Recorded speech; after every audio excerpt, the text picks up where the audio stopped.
tunrum kan video a chuanin tunge smart tunge anche te smart ti en nan job interview karon ti to dona a guideline en kim kan in hril to a kan bolu tuklo tura ngaila chuanin zo na te kan in zo tanga anche te chuta chon mark khaum to dona ni o chuan a in dot danin masom ki ma saberanga panina kale patro e panina mojesa pathumna kalepa ani dona ain do danin karon kawang cheu va chuak phot role le serial number pakhatna masom kima aron kal smart khop mai o dan boss smart ngoi ro kan ya zatlat pui thu de ba ka zo che bangai se bo lo tok so ei itlangal ni mai mak kat zel job interview a pona min lo nga ka he ta in lo tong veranda ring tuk ve vel akor porim tuirun ti choi ti kan lak theng cheu o khatiang kha ole ma saberin iming pum min sil thaim le James som kima James som kima ani le khoi veng in address te han sai te le kan khoi rek dil nia kan veng tu rek dil mu thatlang ani ava fel fight thlap em o chuanin ani le enge i qualification hai i thiam na izir san ber ni chmo izir san ber kha min sil thaim le zahin mai ai cái tí lo có chút dài lắm nè là vin mo izir san ber BA MA class 12 anga khan engei izir san ber MA o ani le he na hi iron deal chan he zirtir tu na hi mo iron deal chan min shil thaim chung ko te kan har so via chu wang kan dil ni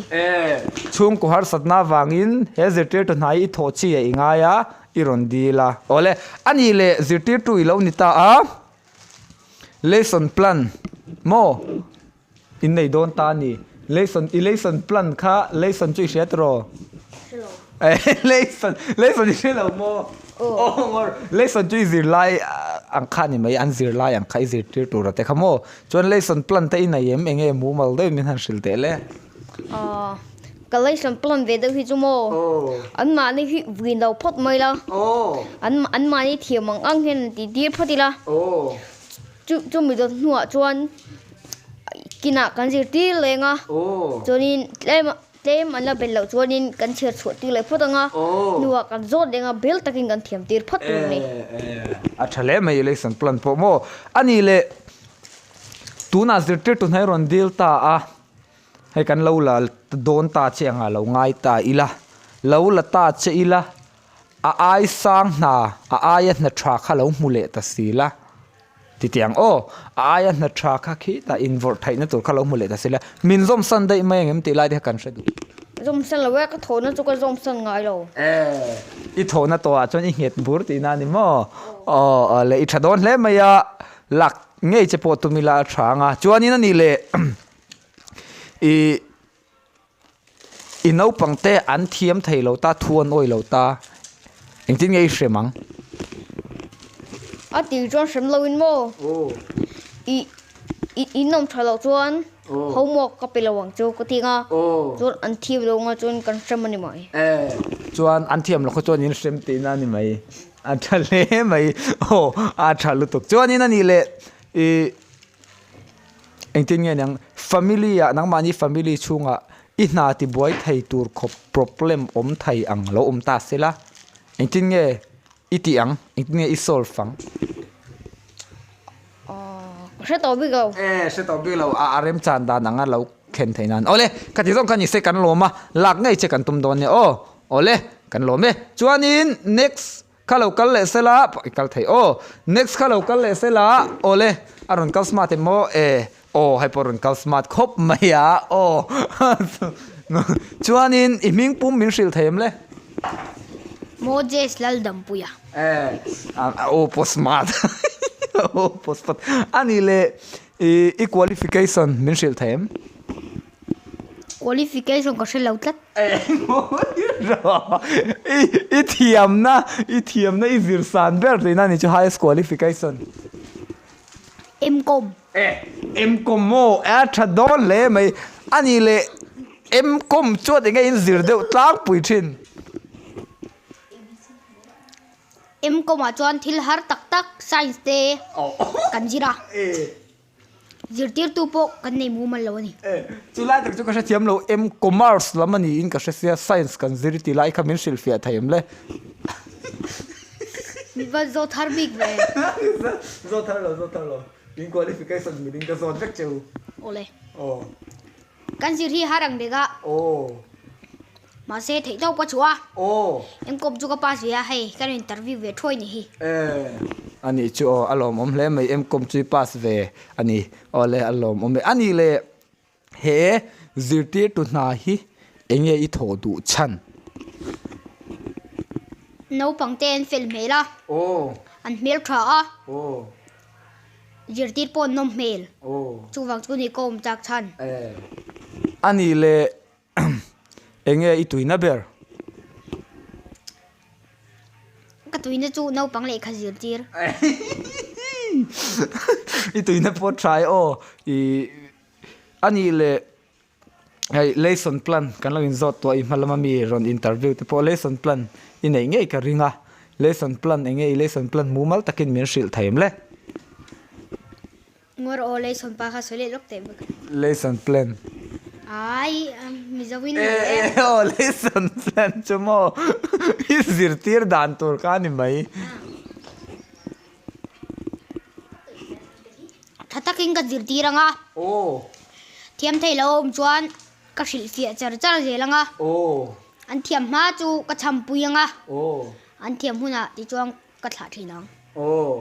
an thiam huna chuan ni thla thinang a thale mai ani le inang ma hi dar zat ve langai tho thin tlang pui jing daruk le chan ve daruk le chan ve ni chuan I tlail vak lo tura ngai ta ila I office veli ron kal po I tlai vak lo tura ngai ta ila ani le chu ti ni chuan in nau pang thiam thai lo deuh mai khai lo nei ta ni mo nau pang thiam thai lo deuh mai khai lo nei ta a chu engting nge I solve sakang mo I solve fang kha a har sat na kha engting a problem kha I solve fang ti lai te kha English in easy to interview ania nge I kiam ni ran khong reng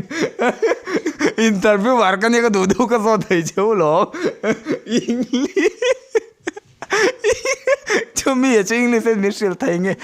ange mi zo mi shil do zo ko mi mi zo mi shil do mi zo mi shil thaim thei lo isos dan tur kha hai ma song kon pon kan ima mi po kan min shil to mo mi zo in English kan ngai lo ko ti kha du te mo mo eng mo ka hey lesson plan lesson plan ka ti thiam thai lo deuh mai ngoi ro interview I ngai to thalo tat thiam thai min zot non sek mai thiam thai lo deuh mai no pangi nei tha kan ri sorry kan ri zat la thiam thai lo deuh mai no pangi nei ta chu I no pang chu enting ya har sat na a problem kha I solve fang ti la ya kha ka thiam thei lo chuan ka zir puyanga thatakin a pass theina thei to ka chho puyang ani chu ole chuan in ani le zirtir tu na hi lo tling ta la aya na sang hai em kom lai lo ni ta I chel thai tur na kha lo mule ta sila ti tiang I min chua san mayang em ti lai te kha kan hre du ani lai ta ka khamo san don lo kom to nai jong karin rin ngai zong a pui rin no manga ale chuan in khati zong khani sela kan lom lu tu ka iron interview ve du a kai ni school a te lul nang ni ang celebrity milar iron interview du kan lom lu tu ka khati zong ka ni ro se kan lom lu tu ke kapu moses ole play next a chuan serial number 3 na ka local le te se sa ka thu thei em ito mai ti thu thei em thuro ka polite le lai polite tek le mai ko ngai ni ming pum min sil thaim le ka ming pum chu ko level pek sang ani ani le qualification ni ka shau lo mai sa qualification is your san berakha ZA anh mày ing mo ZA ZA à ZA ichiam na bon rem le maya ZA lai lo thiama alom po kan tia chuat ani le he school ai tho du chana hi min sil thayem le nó bằng thay anh phèn mê la giờ chơi trên năm mê la tu vagin karang thok du ni ni ano pangte an fel mela zirtir tu te an fel meli te tro chon iron thok du ani e zirtir an nom mela ite o alo mom le maya kan school ve te lu la ani le lesson plan kha bok zot le teng ha poi mo lu tu ka mo lesson plan chu e zirtir tu te e khan plan kha in nei don ta in zirtir dan tu ra khatyang khan mai enge I plan mumal devin min chang thayem le ka plan mo no bang ha tak ka giờ chơi đâu ta hiền với cái tận nốt lem te ka pe nga chơi chuan exam don ka pe truk anga chơi chuan chơi te chun mai ani chu anin chu ti ni chuanin din huna chu clear thiam ngai dole ani le no pang tinga kan soyang thiam thailo de mai kha I lo nei ta mo chu chu engtin nge a har satna a problem kha I solve fang I chin fel sakang a thiam thain tur khan engtin nge mai la kang ti la ya kha ka hre du le bokani not all sam deu tai mo tem te tenga pega mo chu chu rin ma te lo son ve tel tel nga chu chuan ka tiang ani le Mizoram ina kan education system kan nei hi engei mu dan atha mo try tia o alom omani Mizoram ina kan education system hi atha kate kai pon na try mem maya maintain zela po atha itia nang pon ani le